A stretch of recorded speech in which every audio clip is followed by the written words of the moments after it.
श्री गणेशाय नमः। श्री जानकी वल्लभो विजयते। श्री रामचरितमानस सप्तम सोपान उत्तरकांड। दोहा संख्या 30 के आगे। काकभूषण जी कहते हैं, हे पक्षीराज गरुड़ जी, जब से राम प्रताप रूपी अत्यंत प्रचंड सूर्य उदित हुआ, तब से तीनों लोकों में पूर्ण प्रकाश भर गया है। इससे बहुतों को सुख और बहुतों के मन में शोक हुआ। जिन जिन को शोक हुआ उन्हें मैं बखान कर कहता हूँ। सर्वत्र प्रकाश छा जाने से पहले तो अविद्या रूपी रात्रि नष्ट हो गई। पाप रूपी उल्लू जहाँ तहाँ छिप गए और काम क्रोध रूपी कुमुद मुंद गए। भांति भांति के बंधन कारक कर्म गुण काल और स्वभाव ये चकोर हैं, जो राम प्रताप रूपी सूर्य के प्रकाश में कभी सुख नहीं पाते। मत्सर डाह मान मोह और मद रूपी जो चोर हैं, उनका हुनर कला भी किसी और नहीं चल पाता। धर्म रूपी तालाब में ज्ञान विज्ञान ये अनेकों प्रकार के कमल खिल उठे। सुख संतोष वैराग्य और विवेक ये अनेकों चकवे शोक रहित हो गए। यह श्री राम प्रताप रूपी सूर्य जिसके हृदय में जब प्रकाश करता है, तब जिनका वर्णन पीछे से किया गया है, वे धर्म ज्ञान विज्ञान सुख संतोष वैराग्य और विवेक बढ़ जाते हैं। और जिनका वर्णन पहले किया गया है, वे अविद्या पाप काम क्रोध कर्म काल गुण स्वभाव आदि नाश को प्राप्त होते नष्ट हो जाते हैं। एक बार भाइयों सहित श्री रामचंद्र जी परम प्रिय हनुमान जी को साथ लेकर सुंदर उपवन देखने गए। वहाँ के सब वृक्ष फूले हुए और नए पत्तों से युक्त थे। सुअवसर जानकर सनकादि मुनि आए, जो तेज के पुंज सुंदर गुण और शील से युक्त तथा सदा ब्रह्मानंद में लवलीन रहते हैं। देखने में तो वे बालक लगते हैं, परंतु हैं बहुत समय के, मानो चारों वेद ही बालक रूप धारण किए हों। वे मुनि समदर्शी और भेद रहित हैं। दिशाएं ही उनके वस्त्र हैं। उनके एक ही व्यसन है कि जहाँ श्री रघुनाथ जी की चरित्र कथा होती है, वहाँ जाकर वे उसे अवश्य सुनते हैं। शिव जी कहते हैं, हे भवानी, सनकादि मुनि वहाँ गए थे, वहीं से चले आ रहे थे जहाँ ज्ञानी मुनि श्रेष्ठ श्री अगस्त्य जी रहते थे। श्रेष्ठ मुनि ने श्री राम जी की बहुत सी कथाएं वर्णन की थीं, जो ज्ञान उत्पन्न करने में उसी प्रकार समर्थ हैं जैसे अरणी लकड़ी से अग्नि उत्पन्न होती है। सनकादि मुनियों को आते देखकर श्री रामचंद्र जी ने हर्षित होकर दंडवत की और स्वागत कुशल पूछकर प्रभु ने उनके बैठने के लिए अपना पीताम्बर बिछा दिया। फिर हनुमान जी सहित तीनों भाइयों ने दंडवत की। सबको बड़ा सुख हुआ। मुनि श्री रघुनाथ जी की अतुलनीय छवि देखकर उसी में मग्न हो गए। वे मन को रोक न सके। वे जन्म मृत्यु के चक्र से छुड़ाने वाले श्याम शरीर कमल नयन सुंदरता के धाम श्री राम जी को टकटकी लगाए देखते ही रह गए, पलक नहीं मारते। और प्रभु हाथ जोड़े सिर नवा रहे हैं। उनकी प्रेम विहल दशा देखकर उन्हीं की भांति श्री रघुनाथ जी के नेत्रों से भी प्रेमाश्रुओं का जल बहने लगा और शरीर पुलकित हो गया। तदंतर प्रभु ने हाथ पकड़कर श्रेष्ठ मुनियों को बैठाया और परम मनोहर वचन कहे, हे मुनीश्वरों, सुनिए। आज मैं धन्य हूँ।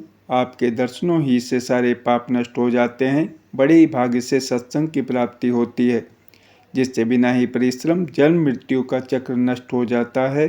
सत्संग का संग मोक्ष भव बंधन से छूटने का और कामी का संग जन्म मृत्यु के बंधन में पड़ने का मार्ग है।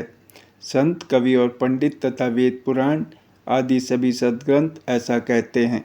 प्रभु के वचन सुनकर चारों मुनि हर्षित होकर पुलकित शरीर से स्तुति करने लगे। हे भगवान, आपकी जय हो। आप अंत रहित विकार रहित पाप रहित अनेक सब रूपों में प्रकट एक अद्वितीय और करुणामय हैं। हे निर्गुण, आपकी जय हो।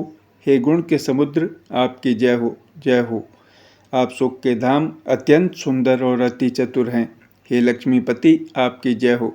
हे पृथ्वी के धारण करने वाले, आपकी जय हो।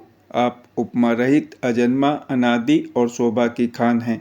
आप ज्ञान के भंडार स्वयं मान रहित और दूसरों को मान देने वाले हैं। वेद और पुराण आपका पावन सुंदर यश गाते हैं। आप तत्व के जानने वाले, की हुई सेवा को मानने वाले और अज्ञान का नाश करने वाले हैं। हे निरंजन माया रहित, आपके अनेकों अनंत नाम हैं और कोई नाम नहीं है, अर्थात आप सब नामों के परे हैं। आप सर्वरूप हैं, सब में व्याप्त हैं और सबके हृदय रूपी घर में सदा निवास करते हैं। अतः आप हमारा परिपालन कीजिए। राग द्वेष, अनुकूलता प्रतिकूलता, जन्म मृत्यु आदि द्वंद्व विपत्ति और जन्म मृत्यु के जाल को काट दीजिए। हे राम जी, आप हमारे हृदय में बसकर काम और मत का नाश कर दीजिए। आप परमानंद स्वरूप कृपा के धाम और मन की कामनाओं को परिपूर्ण करने वाले हैं। हे श्री राम जी, हमको अपनी अविचल प्रेमा भक्ति दीजिए। हे रघुनाथ जी, आप हमें अपनी अत्यंत पवित्र करने वाली और तीनों प्रकार के तापों और जन्म मरण के कलेशों का नाश करने वाली भक्ति दीजिए। हे शरणागतों की कामना पूर्ण करने के लिए कामधेनु और कल्प वृक्ष रूप प्रभु प्रसन्न होकर हमें यही वर दीजिए। हे रघुनाथ जी, आप जन्म मृत्यु रूप समुद्र को सोखने के लिए अगस्त्य मुनि के समान हैं। आप सेवा करने में सुलभ हैं तथा सब सुखों के देने वाले हैं। हे दीन बंधु, मन से उत्पन्न दारुण दुखों का नाश कीजिए और हम में समदृष्टि का विस्तार कीजिए। आप विषयों की आशा, भय और ईर्ष्या आदि के निवारण करने वाले हैं तथा विनय, विवेक और वैराग्य के विस्तार करने वाले हैं। हे राजाओं के शिरोमणि एवं पृथ्वी के भूषण श्री राम जी, संस्कृति जन्म मृत्यु के प्रवाह रूपी नदी के लिए नौका रूप अपनी भक्ति प्रदान कीजिए। हे मुनियों के मन रूपी मानसरोवर में निरंतर निवास करने वाले हंस, आपके चरण कमल ब्रह्मा जी और शिव जी के द्वारा वंदित हैं। आप रघुकुल के केतु, वेद मर्यादा के रक्षक और काल कर्म स्वभाव तथा गुण रूप बंधनों के भक्षक नाशक हैं। आप तरन तारण स्वयं तरे हुए और दूसरों को तारने वाले तथा सब दोषों को हरने वाले हैं। तीनों लोकों के विभूषण आप ही तुलसीदास के स्वामी हैं। प्रेम सहित बार बार स्तुति करके और सिर नवाकर तथा अपना अत्यंत मन चाहा वर पाकर सनकादि मुनि ब्रह्मलोक को गए। सनकादि मुनि ब्रह्मलोक को चले गए। तब भाइयों ने श्री राम जी के चरणों में सिर नवाया। सब भाई प्रभु से पूछते सुख चाहते हैं, इसलिए सब हनुमान जी की ओर देख रहे हैं। वे प्रभु के श्रीमुख की वाणी सुनना चाहते हैं, जिसे सुनकर सारे भ्रमों का नाश हो जाता है। अंतर्यामी प्रभु सब जान गए और पूछने लगे, कहो हनुमान, क्या बात है। तब हनुमान जी हाथ जोड़कर बोले, हे दीन दयालु भगवान, सुनिए। हे नाथ भरत जी कुछ पूछना चाहते हैं, पर प्रश्न करते मन में सकुचा रहे हैं। भगवान ने कहा, हनुमान, तुम तो मेरा स्वभाव जानते ही हो। भरत के और मेरे बीच में कभी भी कोई अंतर्भेद है। प्रभु के वचन सुनकर भरत जी ने उनके चरण पकड़ लिए और कहा, हे नाथ, हे शरणागत के दुखों को हरने वाले, सुनिए। हे नाथ, न तो मुझे कुछ संदेह है और न स्वप्न में भी शोक और मोह है। हे कृपा और आनंद के समूह, यह केवल आपकी ही कृपा का फल है। तथापि हे कृपा निधान, मैं आपसे एक धृष्टता करता हूँ। मैं सेवक हूँ और आप सेवक को सुख देने वाले हैं। इससे मेरी धृष्टता को क्षमा कीजिए और मेरे प्रश्न का उत्तर देकर सुख दीजिए। हे रघुनाथ जी, वेद पुराणों ने संतों की महिमा बहुत प्रकार से गाई है। आपने भी अपने श्रीमुख से उनकी बड़ाई की है और उन पर प्रभु आपका प्रेम भी बहुत है। हे प्रभु, मैं उनके लक्षण सुनना चाहता हूँ। आप कृपा के समुद्र हैं और गुण तथा ज्ञान में अत्यंत निपुण हैं। हे शरणागत का पालन करने वाले, संत और असंत के भेद अलग अलग करके मुझको समझा कर कहिए। श्री राम जी ने कहा, हे भाई, संतों के लक्षण गुण असंख्य हैं जो वेद और पुराणों में प्रसिद्ध हैं। संत और असंतों की करनी ऐसी है जैसे कुल्हाड़ी और चंदन का आचरण होता है। हे भाई सुनो, कुल्हाड़ी चंदन को काटती है क्योंकि उसका स्वभाव या काम ही वृक्षों को काटना है, किंतु चंदन अपने स्वभाववश अपना गुण देकर उसे काटने वाली कुल्हाड़ी को सुगंध से सुवासित कर देता है। इसी गुण के कारण चंदन देवताओं के सिरों पर चढ़ता है और जगत का प्रिय हो रहा है। और कुल्हाड़ी के मुख को यह दंड मिलता है कि उसको आग में जलाकर फिर घन से पीटते हैं। संत विषयों में लंपट लिप्त नहीं होते, शील और सद्गुणों की खान होते हैं। उन्हें पराया दुख देखकर दुख और सुख देखकर सुख होता है। वे सब में सर्वत्र सब समय समता रखते हैं। उनके मन कोई उनका शत्रु नहीं है। वे मत से रहित और वैराग्यवान होते हैं तथा लोभ, क्रोध, हर्ष और भय का त्याग किए हुए रहते हैं। उनका चित्त बड़ा कोमल होता है। वे दीनों पर दया करते हैं तथा मन, वचन और कर्म से मेरी निष्कपट विशुद्ध भक्ति करते हैं। सबको सम्मान देते हैं पर स्वयं मान रहित होते हैं। हे भरत, वे प्राणी संतजन मेरे प्राणों के समान हैं। उनको कोई कामना नहीं होती, वे मेरे नाम के प्राण होते हैं। शांति, वैराग्य, विनय और प्रसन्नता के घर होते हैं। उनमें शीतलता, सरलता, सबके प्रति मित्रभाव और ब्राह्मण के चरणों में प्रीति होती है, जो धर्मों को उत्पन्न करने वाली है। हे तात, ये सब लक्षण जिसके हृदय में बसते हों, उसको सदा सच्चा संत जानना, जो सम, मन के निग्रह, दम, इंद्रियों के निग्रह, नियम और नीति से कभी विचलित नहीं होते और मुख से कभी कठोर वचन नहीं बोलते, जिन्हें निंदा और स्तुति बड़ाई दोनों समान है और मेरे चरण कमलों में जिनकी ममता है, वे गुणों के धाम और सुख की राशि संत जन मुझे प्राणों के समान प्रिय हैं। अब असंतों, दुष्टों का स्वभाव सुनो। कभी भूल कर भी उनकी संगति नहीं करनी चाहिए। उनका संग सदा दुख देने वाला होता है। जैसे हराई बुरी जाति की गाय, कपिला सीधी और दुधारू गाय को अपने संग से नष्ट कर डालती है। दुष्टों के हृदय में बहुत अधिक संताप रहता है। वे पराई संपत्ति सुख देखकर सदा जलते रहते हैं। वे जहाँ कहीं दूसरे की निंदा सुन पाते हैं, वहाँ ऐसे हर्षित होते हैं मानो रास्ते में पड़ी निधि खजाना पाली हो। वे काम, क्रोध, मद और लोभ के परायण तथा निर्दयी, कपटी, कुटिल और पापों के घर होते हैं। वे बिना ही कारण सब किसी से वैर किया करते हैं। जो भलाई करता है उसके साथ भी बुराई करते हैं।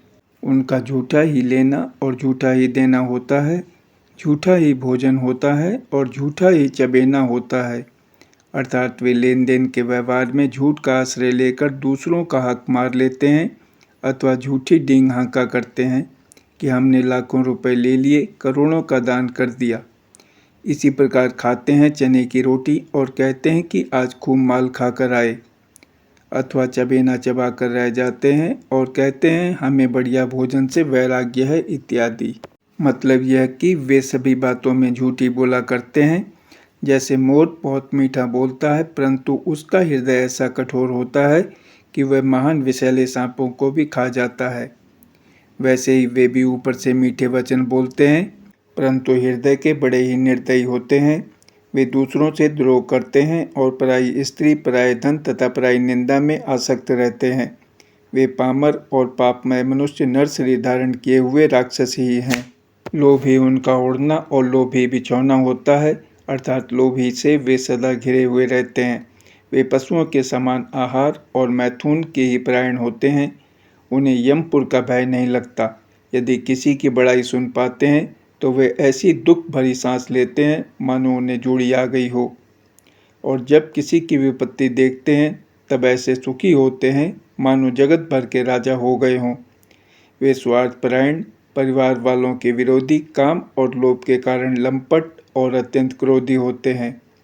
वे माता पिता, गुरु और ब्राह्मण किसी को नहीं मानते। आप तो नष्ट हुए ही रहते हैं, साथ ही अपने संग से दूसरों को भी नष्ट करते हैं। मोहवश दूसरों से द्रोह करते हैं। उन्हें न संतों का संग अच्छा लगता है, न भगवान की कथा ही सुहाती है। वे गुणों के समुद्र, मंदबुद्धि, कामी, रागयुक्त, वेदों के निंदक और जबरदस्ती पराये धन के स्वामी लूटने वाले होते हैं। वे दूसरों से द्रोह तो करते ही हैं, परंतु ब्राह्मण द्रोह विशेषता से करते हैं। उनके हृदय में दंभ और कपट भरा रहता है, परंतु वे ऊपर से सुंदर वेश धारण किए रहते हैं। ऐसे नीच और दुष्ट मनुष्य सतयुग और त्रेता में नहीं होते, द्वापर में थोड़े से होंगे और कलयुग में तो इनके झुंड के झुंड होंगे। हे भाई, दूसरों की भलाई के समान कोई धर्म नहीं है और दूसरों को दुख पहुंचाने के समान कोई नीचता पाप नहीं है। हे तात, समस्त पुराणों और वेदों का यह निर्णय निश्चित सिद्धांत मैंने तुमसे कहा है। इस बात को पंडित लोग जानते हैं। मनुष्य का शरीर धारण करके जो लोग दूसरों को दुख पहुंचाते हैं, उनको जन्म मृत्यु के महान संकट सहने पड़ते हैं। मनुष्य मोहवश स्वार्थपरायण होकर अनेकों पाप करते हैं, इसी से उनका परलोक नष्ट हुआ रहता है।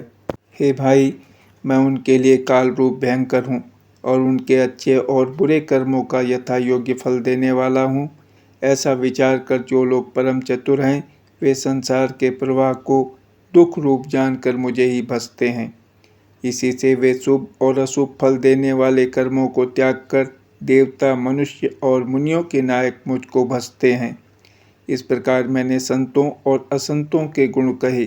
जिन लोगों ने इन गुणों को समझ रखा है, वे जन्म मरण के चक्कर में नहीं पड़ते। हे तात, सुनो, माया से रचे हुए ही अनेक सब गुण और दोष हैं, इनकी कोई वास्तविक सत्ता नहीं है। गुण विवेक इसी में है कि दोनों ही न देखे जाएं, इन्हें देखना ही अविवेक है। भगवान के श्रीमुख से ये वचन सुनकर सब भाई हर्षित हो गए। प्रेम उनके हृदयों में समाता नहीं। वे बार बार बड़ी विनती करते हैं। विशेषकर हनुमान जी के हृदय में अपार हर्ष है। तदंतर श्री रामचंद्र जी अपने महल को गए। इस प्रकार वे नित्य नई लीला करते हैं। नारद मुनि अयोध्या में बार बार आते हैं और आकर श्री राम जी के पवित्र चरित्र गाते हैं। मुनि यहाँ से नित्य नए नए चरित्र देखकर जाते हैं और ब्रह्मलोक में जाकर सब कथा कहते हैं। ब्रह्मा जी सुनकर अत्यंत सुख मानते हैं और कहते हैं, हे तात, बार बार श्री राम जी के गुणों का गान करो। सनकादि मुनि नारद जी की सराहना करते हैं। यद्यपि वे सनकादि मुनि ब्रह्मनिष्ठ हैं, परंतु श्री राम जी का गुणगान सुनकर वे भी अपनी ब्रह्म समाधि को भूल जाते हैं और आदरपूर्वक उसे सुनते हैं। वे राम कथा सुनने के श्रेष्ठ अधिकारी हैं। सनकादि मुनि जैसे जीवन मुक्त और ब्रह्मनिष्ठ पुरुष भी ध्यान ब्रह्म समाधि छोड़कर श्री राम जी के चरित्र सुनते हैं। यह जानकर भी जो श्री हरि की कथा से प्रेम नहीं करते, उनके हृदय सचमुच ही पत्थर के समान हैं। एक बार श्री रघुनाथ जी के बुलाए हुए गुरु वशिष्ठ जी ब्राह्मण और अन्य सब नगर निवासी सभा में आए। जब गुरु, मुनि, ब्राह्मण तथा अन्य सब सज्जन यथा योग्य बैठ गए, तब भक्तों के जन्म मरण को मिटाने वाले श्री राम जी वचन बोले। हे समस्त नगर निवासियों, मेरी बात सुनिए। यह बात मैं हृदय में कुछ ममता लाकर नहीं कहता हूँ, न अनीति की बात कहता हूँ और न इसमें कुछ प्रभुता ही है। इसलिए संकोच और भय छोड़कर ध्यान देकर मेरी बातों को सुन लो और फिर यदि तुम्हें अच्छी लगे तो उसके अनुसार करो। वही मेरा सेवक है और वही प्रियतम है जो मेरी आज्ञा माने। हे भाई, यदि मैं कुछ अनीति की बात कहूँ तो भय भुलाकर बेखटके मुझे रोक देना। बड़े भाग्य से यह मनुष्य शरीर मिला है। सब ग्रंथों ने यही कहा है कि यह शरीर देवताओं को भी दुर्लभ है, कठिनता से मिलता है। यह साधन का धाम और मोक्ष का दरवाज़ा है। इसे पाकर भी जिसने परलोक न बना लिया, वह परलोक में दुख पाता है, सिर पीट पीट कर पछताता है तथा अपना दोष न समझकर काल पर, कर्म पर और ईश्वर पर मिथ्या दोष लगाता है। हे भाई, इस शरीर के प्राप्त होने का फल विषय भोग नहीं है। इस जगत के भोगों की तो बात ही क्या, स्वर्ग का भोग भी बहुत थोड़ा है और अंत में दुख देने वाला है। अतः जो लोग मनुष्य शरीर पाकर विषयों में मन लगा देते हैं, वे मूर्ख अमृत को बदल कर विष ले लेते हैं। जो पारसमणि को खोकर बदले में घुंघची ले लेता है, उसको कभी कोई भला बुद्धिमान नहीं कहता। यह अविनाशी जीव अंडज, स्वदेज, जरायुज और उद्भिज 4 खानों और 84 लाख योनियों में चक्कर लगाता रहता है। माया की प्रेरणा से काल, कर्म, स्वभाव और गुण से घिरा हुआ, इनके वश में हुआ, यह सदा भटकता रहता है। बिना ही कारण स्नेह करने वाले ईश्वर कभी विरले ही दया करके इसे मनुष्य का शरीर देते हैं। यह मनुष्य का शरीर भवसागर से तारने के लिए बेड़ा जहाज है। मेरी कृपा ही अनुकूल वायु है। सद्गुरु इस मजबूत जहाज के कर्णधार खेने वाले हैं। इस प्रकार दुर्लभ, कठिनता से मिलने वाले साधन सुलभ होकर भगवत कृपा से सहज ही उसे प्राप्त हो गए हैं। जो मनुष्य ऐसे साधन पाकर भी भवसागर से न तरे, वह कृतघ्न और मंदबुद्धि है और आत्महत्या करने वाले की गति को प्राप्त होता है।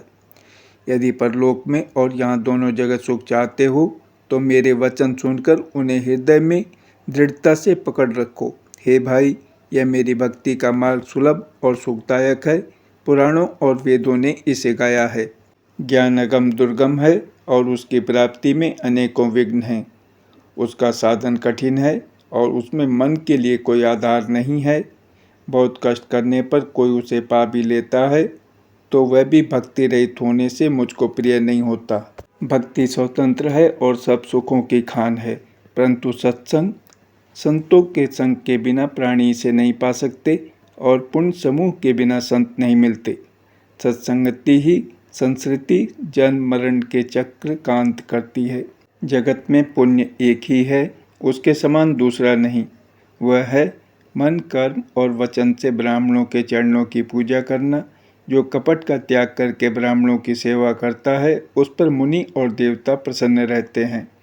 और भी एक गुप्त मत है, मैं उसे सबसे हाथ जोड़कर कहता हूँ कि शंकर जी के भजन के बिना मनुष्य मेरी भक्ति नहीं पाता। कहो तो भक्ति मार्ग में कौन सा परिश्रम है। इसमें न योग की आवश्यकता है, न यज्ञ, जप, तप और उपवास की। यहाँ इतना ही आवश्यक है कि सरल स्वभाव हो, मन में कुटिलता न हो और जो कुछ मिले उसी में सदा संतोष रखे। मेरा दास कहलाकर यदि कोई मनुष्यों की आशा करता है तो तुम ही कहो उसका क्या विश्वास है, अर्थात उसकी मुझ पर आस्था बहुत ही निर्बल है। बहुत बात बढ़ाकर क्या कहूँ, हे भाइयों, मैं तो इसी आचरण के वश में हूँ। न किसी से वैर करें, न लड़ाई झगड़ा करें, न आशा रखें, न भय ही करें। उसके लिए सभी दिशाएं सदा सुखमयी हैं। जो कोई भी आरंभ फल की इच्छा से कर्म नहीं करता, जिसका कोई अपना घर नहीं है, जिसके घर में ममता नहीं है, जो मानहीन, पापहीन और क्रोधहीन है, जो भक्ति करने में निपुण और विज्ञानवान है। संत जनों के संसर्ग सत्संग से जिसे सदा प्रेम है, जिसके मन में सब विषय यहाँ तक कि स्वर्ग और मुक्ति तक भक्ति के सामने तृण के समान है, जो भक्ति के पक्ष में हट करता है पर दूसरे के मत का खंडन करने की मूर्खता नहीं करता, तथा जिसने सब कुतर्कों को दूर बहा दिया है, जो मेरे गुण समूहों के और मेरे नाम के परायण है एवं ममता, मद और मोह से रहित है, उसका सुख वही जानता है जो परमात्मा रूप परमानंद राशि को प्राप्त है। जय श्री राम।